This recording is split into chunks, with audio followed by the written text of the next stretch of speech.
Hello and welcome to everyone who is participating in iSpring Days 2024 now or in some future now. It's enormously gratifying to be here in this moment, connecting with all of you. It is incredible to be here alongside Chris, who by now you know is simply amazing, all the folks at iSpring Solutions on camera and behind the scenes making this possible, the presenters, some of whom I know and all of whom I've enjoyed learning from, and you. It's fantastic. I couldn't feel more pleased to be here than I do right now. How are you feeling? Good? Inspired? Busy thinking about everything you've been exposed to, about all the cool things you can't wait to try? Feeling about how much more there is to learn? Feeling maybe a little overwhelmed? Just a wee bit? Well, that's okay. Take a deep breath. Relax, and know right now that I will be sharing this presentation. There won't be links to follow, or instructions to memorize, or steps to catch before they disappear. I'm going to share some concepts to contemplate, tell a few stories, and invite you to imagine how they might apply to you. I'm going to talk about people. You already know everything there is to know about people, right? Being one of them yourself. So sit back, chat in the comments if that makes you happy, and enjoy imagining what it feels like to know everything and to do everything right. You know, like it's Friday. Feel good? All right, let's begin. Less instruction, more management. Overcoming real-world challenges in L&D references what lies at the center of what we do as learning professionals. But hold on a minute. You don't know me. I don't know you. Maybe you don't consider yourself an instructional designer yet. Maybe you call yourself an educator, a teacher, a trainer, or even a learning program manager. No matter where you are in your career, even if you are learning and development adjacent, what I'll be talking about today will provide insights into how to do what you do. Chris, I'm delighted you and the iSpring team took a poll today about how long folks have been working in L&D. Know your learners, right? Folks, whether you are just starting out or have been at this a long time, it's always great to learn new ways of working, especially if it helps us create better solutions for our learners. Listen, I'm a huge fan of iSpring's e-learning solutions, especially because they have always made it easy to create the solutions I want to create. The tools work for me, not the other way around. And in the past few years, amazing functionality just keeps getting added at light speed. But here's the thing. Despite spending the last 20 plus years developing learning solutions with the latest and greatest software and serving as a technology mentor for other L&D Jedi, what I've come to believe is that the skills necessary to not just succeed but thrive are human-centric ones. Less about modalities, more about moods. Less about coding and more about caring. Less about technology and more about trust. Whew, just when you thought I'd never get off that first slide. Trust. If I had to pick just one concept that you would remember about this session, it would be the importance of trust. Trust is something you need. You need to find it, you need to build it, you need to establish it, you need to nurture it, protect it, create a college fund for it, and set aside a lot of it in the bank for a rainy day. Jim Kirk once said, "Gentlemen, we're debating in a vacuum. Let's go get some answers." Yep, Star Wars and Star Trek references before the 5-minute mark. If that doesn't tell you all you need to know about me, well, I'm not sure what will. I like that quote because it reminds me that as instructional designers, especially those who may aspire to become learning program managers, we are never working alone. And when we encounter obstacles, impediments, force fields, call them what you will, those SMEs, those challenges, are best met with the assistance and buy-in of those with whom, and in many cases for whom, we're working. This understanding and belief on my part is what led to my adopting a mantra that I remind myself of daily. People first, tools second. As much as I enjoy learning new tools and applying new technologies to learning solutions, I believe my success can be attributed more to the positive working relationships and environments I've always enjoyed creating combined with my passion for negotiating for learners' real-world needs. I mentioned being a mentor when it came to learning technology. I always fancied myself as a leading edge kind of problem solver, almost never building the same solution twice. So it was a bit of a surprise when I noticed feedback I received from customers almost never focused on my skills with iSpring or CamWhatsit or Articuloid or my mastery of audio AI, video AI, animation AI, interactivity AI, or AI. I'll share literal feedback from clients a bit later to demonstrate how communication builds trust, which enables deep questioning and ultimately leads to the best solutions. People first. I know what you're thinking. Whether you are currently working as an instructional designer, working to become one, or trying to get hired once you've become one, there are signs everywhere telling you which tools you need to master by yesterday to succeed. Basically, they say all of them. But although being able to use an e-learning or other tool to do your job is important, it's just one part of the job. And it's a part that you can often figure out or learn by doing. Tools second.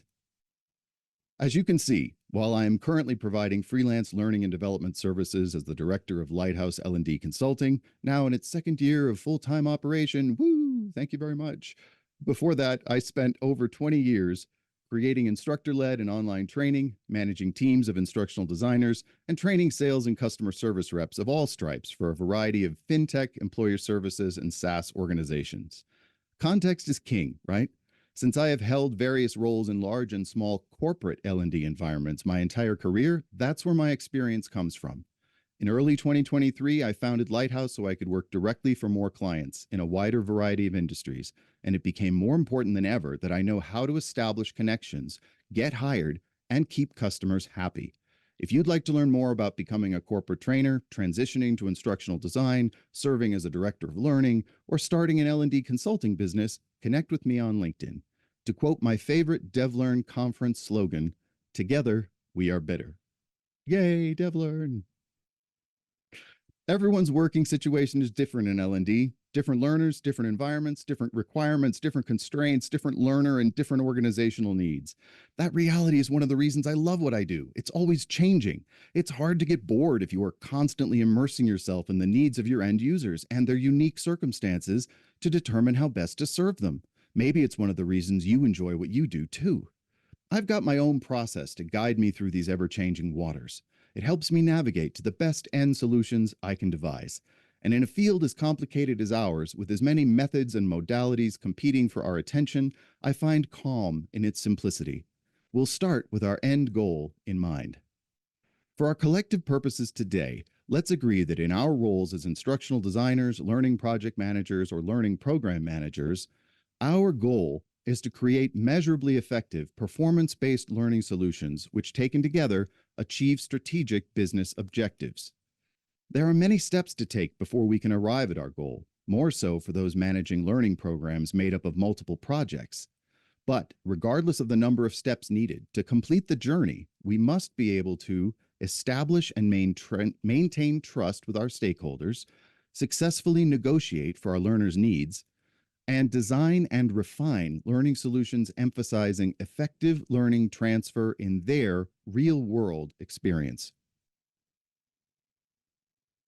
In the comments, on a scale of 1 to 5, 5 being the most important, how would you rate the importance of trust to the success of a learning project?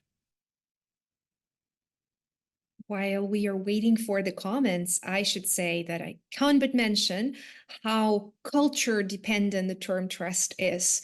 For some of our participants, we might understand the ability to reveal sensitive information and entrust our personal emotions, whilst for the others, that's a more of a transactional term in a more business-related manner. So it would be exciting to dive deeper and actually explore what trust means to our participants. But for now, we're just waiting for the answers. And you know what? The best answer I'm getting is from Kara, who says that it's 7 out of 5.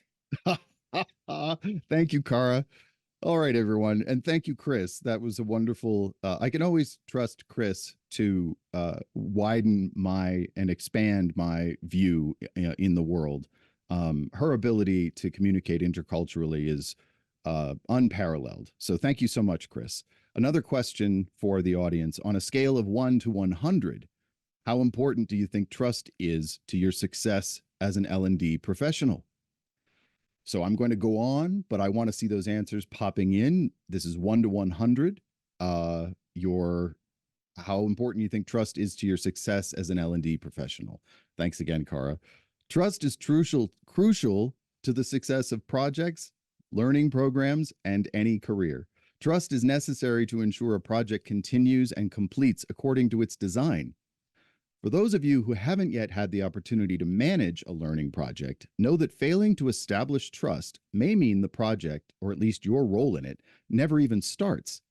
Failing to maintain the trust of your stakeholders can mean shortcuts get taken that impact the value delivered to learners, delays, loss of resources in the form of SME availability, or budget constraints. If you can't restore trust, you may even lose your role as instructional designer or project manager. Love to see those comments coming in, and great numbers. So, negotiation may seem like an unlikely concept to include in a discussion about creating learning solutions. After all, doesn't everyone want the same thing? The reality of learning projects, either individually or as part of a larger learning program, is that even in the rare event that everyone involved seems to want the same thing, it often falls to you as the L&D professional in the room to effectively communicate how the needs of the learner translate into a solution or solutions that everyone can agree on. Remember, you aren't likely to ever be developing in a vacuum with only you and your alter ego conferring as to what needs to be done. There will be many, many conversations, emails, texts, and meetings that will require your patience, persistence, and perceptivity when negotiating for the needs of your learner. You will need to deeply and fully understand the real-world circumstances affecting your learners and the business realities of your customer to be able to effectively navigate the rough waters and lee shores of such communications. Unlike a ship's captain, you won't ever simply be able to say, "Make it so." You'll need the skills and knowledge of a diplomat to weather the storms of dissent, contrary, and sometimes competing want-to-haves that arise during the development process.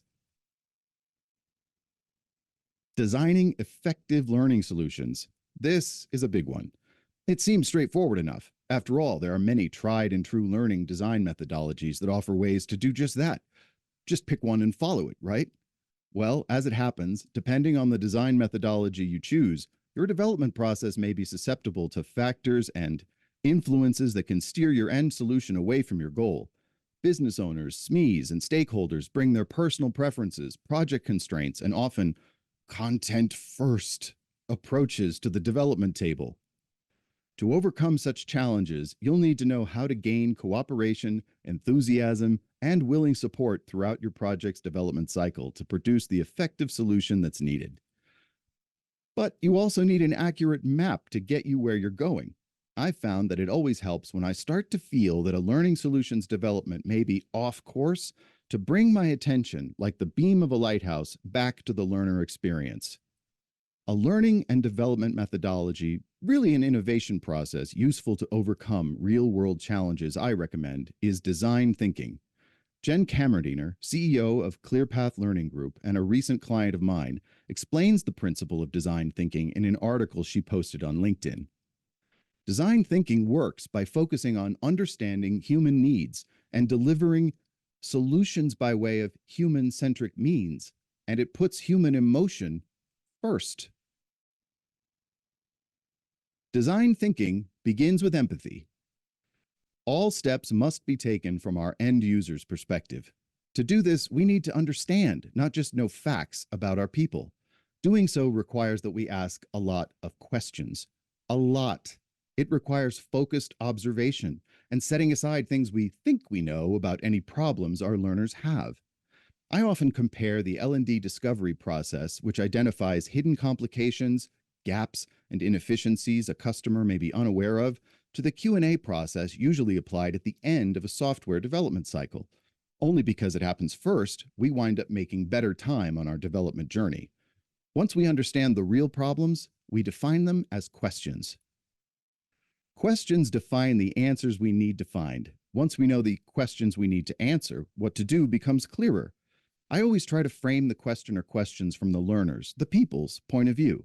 In addition to boosting empathy, it gets me closer to the correct course of action. Next is ideation.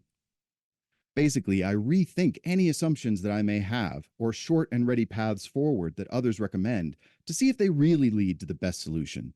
Time spent on ideation, challenging assumptions, and refining objectives is always time well spent because of the potential time saved later necessitated by rework caused by overdue course corrections.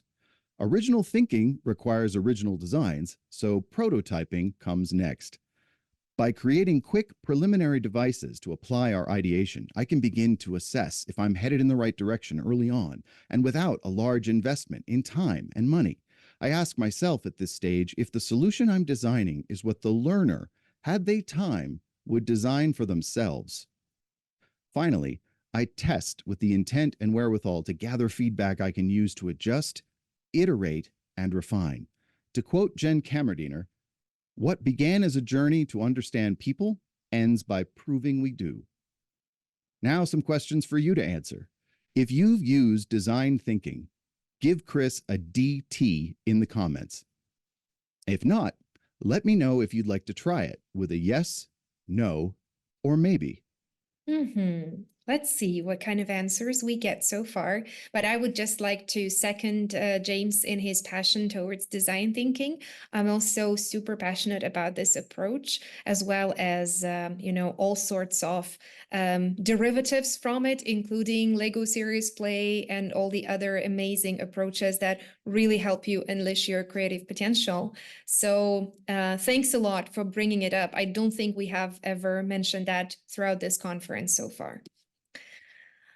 All right. Fantabulous. Oh, and I'm Yeah. seeing lots of yeses and DTs. That's amazing. Yeah. Well, I'm going to carry on, and the next slide is my favorite one in the deck. Yep, you're awesome. Just wanted to remind you to remember that. It will help you more than you know. If you're awesome and you know it, or even if you quietly suspect it, but usually only think it in the privacy of your own thoughts, go ahead and put "I know" with 3 exclamation points in the comments.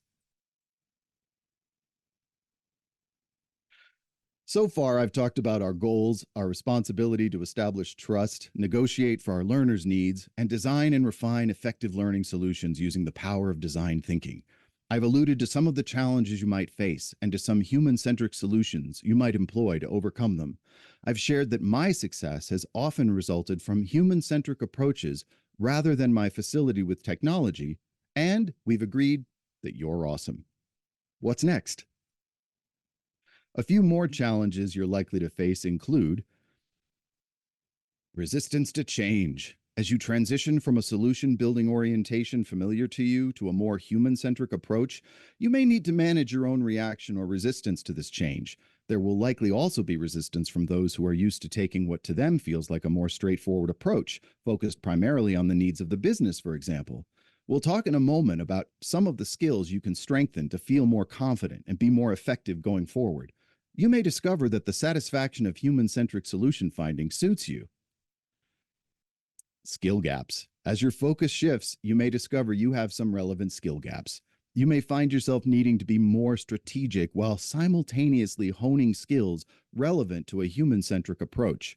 Focus on building trust, and as you become more confident in your approach, you'll take on greater responsibility. You'll find that your clients and partners will seek out your recommendations and insights for developing effective learning programs.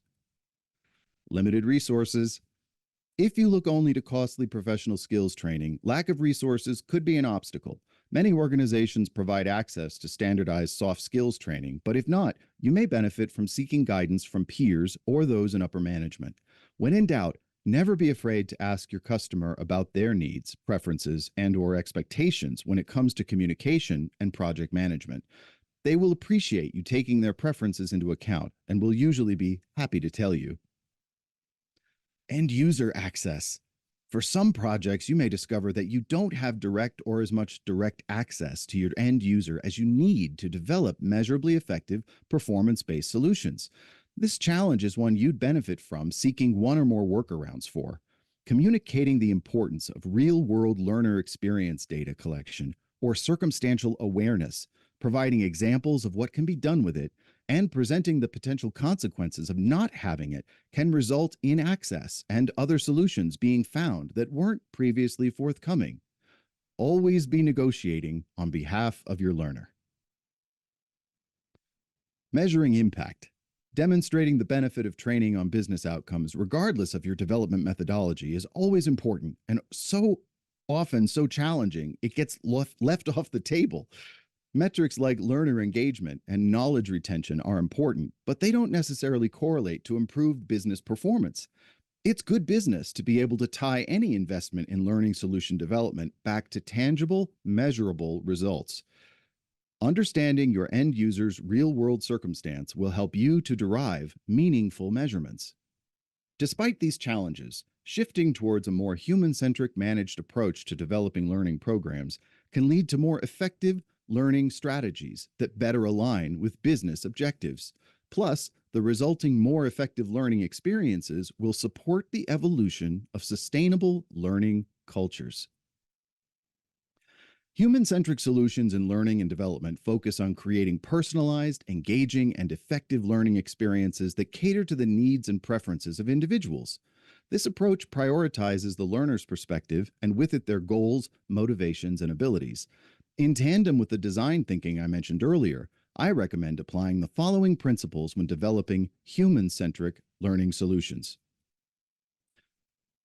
It's essential to understand learners' needs, goals, and motivations. Creating personas tailored to cultural expectations, performance requirements, on-the-job responsibilities, and experience level can help you create personalized learning plans. Learning should be contextualized to the learner's real-world environment and tasks. This helps learners apply what they've learned to their everyday work, making it more relevant and effective. We heard Kara North talk yesterday about the importance of collaborative learning.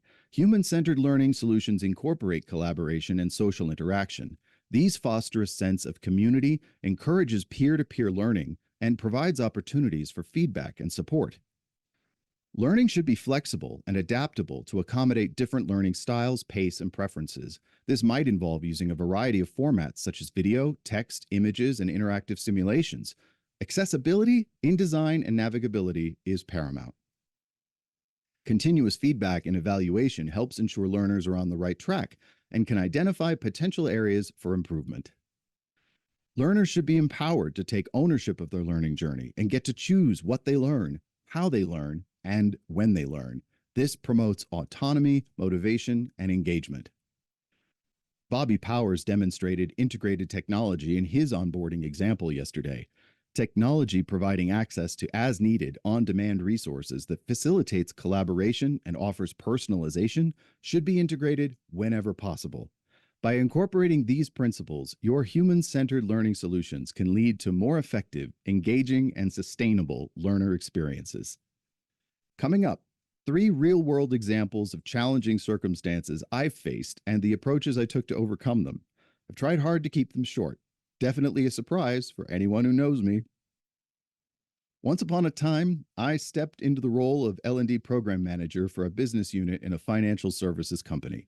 The challenge was that neither the managing director of that business or anyone on his team had any interest in having a new L&D program manager.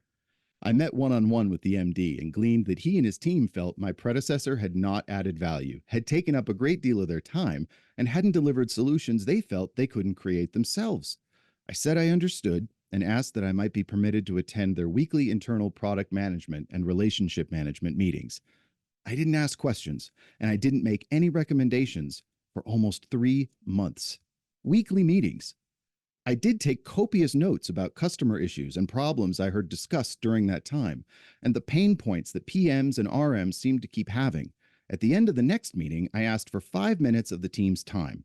I volunteered I had 3 ideas for solutions specific to the needs of their clients and said if the team was willing to let me, I'd come back with prototypes to share for their consideration. The ice thawed, they wound up approving the programs, and our L&D department's net promoter scores from that business unit increased from 59 to 88% over the next 2 quarters. A year later, when I transitioned into a different role, the MD wrote to my director to say how much my contributions would be missed. A client of Lighthouse L&D Consulting had a need for previously assembled stand-up training materials to be converted into e-learning for their sales reps. Not being familiar with the science of their business, but having developed sales training for other clients in the past, I took it upon myself to take a deep dive into learning about the specific science of their products and cancer treatments in general. I then presented the client with an extremely detailed breakdown of ways in which I thought the materials could be clarified to make them easier to understand and quicker to apply to their sales calls tasks after determining that they'd not been hired for their product knowledge, but for their backgrounds in sales. The client approved my recommendations and we made the changes. When the next company-wide sales training meeting was held, the feedback on the 3 new courses was unanimously favorable, with some sales reps stating that they were the best and most practical training materials they'd ever used at any company. Once I created an entire learning center from a single iSpring project. Mic drop. I'd been asked to assist a team of executives with a problem caused by the recurring need for financial regulators to visit and ask them a lot of questions related to various financial systems, which in many cases the regulators didn't fully understand. This took up an enormous amount of the executives' time. We had lots of training resources, but the regulators didn't know what to look for, and there was no budget to completely redesign our existing learning website. I was pretty sure I could trust iSpring to handle what I had in mind. After identifying the existing materials likely to meet the regulators' needs, documents, videos, and existing e-learning courses, I created a self-contained website of sorts by putting them all inside a single iSpring project. There were over 100 slides, over 80 assets, and they were organized in a way that made sense to the regulators. We published the new clearing agency training portal to a single URL on our existing Learning Center website, which the regulators received via email. The time and cost savings reclaimed for the executives' time, plus much happier regulators in general, was a huge win-win. I mentioned that the one idea I hoped would stick in your mind would be trust. You need to trust yourself, and you need to establish trust with your team and stakeholders. How do you build trust? On this slide, you can see 6 fundamental principles I strive to demonstrate daily. If there is one or more that resonate with you, chances are you are already practicing them. If you aren't already actively incorporating them into your business dealings, start now.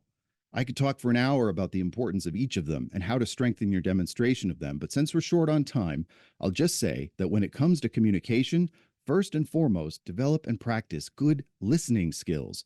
Your ability to convey to your partners that you hear, understand, and value their input is paramount. You'll also reduce the number of miscommunications that happen due to faulty assumptions. Practicing these will help you build and maintain trust with your team, learners, and other stakeholders. When I've asked my customers about their experience working with me, they have universally let me know they appreciate that I bring my best self to their projects, can enable SME consensus, can identify and clearly explain learner needs, and communicate effectively. Essentially, that my human-centric approach is what resonates most. Here you can see in the bolded text the comments that reflect the customer's reaction to those human-centric approaches that have made a big impression. Attention to detail, collaboration, and fun meetings made it onto their list. For this client, facilitating discussion, solution finding, and building consensus among SMEs was key. Also mentioned is learner focus. Topping this customer's valued qualities are good listening, staying calm, and effective communication. They also valued enthusiasm and an ability to see and articulate big picture and ground level details. Other partners have appreciated team engagement, positivity, caring deeply for a team, honest feedback, and being easy to work with.